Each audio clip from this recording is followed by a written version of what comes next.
मूर्ख लक्षण क्रमांक 9, जो दुसऱ्याच्या दुःखाने आनंदी होतो तो एक मूर्ख.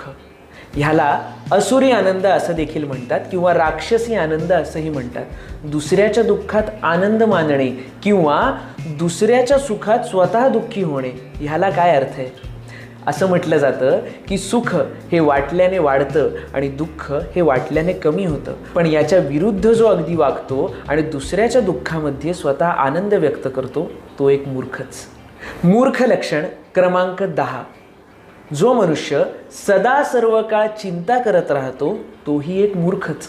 हां, अवघड प्रसंगी कठीण काळामध्ये प्रत्येक माणसाला चिंता असते, काळजी असते आणि ही स्वाभाविक देखील आहे. पण सदा सर्व काळ म्हणजे दिवसाचे 24 तास, आठवड्याचे 7 दिवस, वर्षाचे 365 दिवस जर माणूस चिंताच करत राहिला तर तो कर्म कधी करेल? अशाने मनुष्य कृती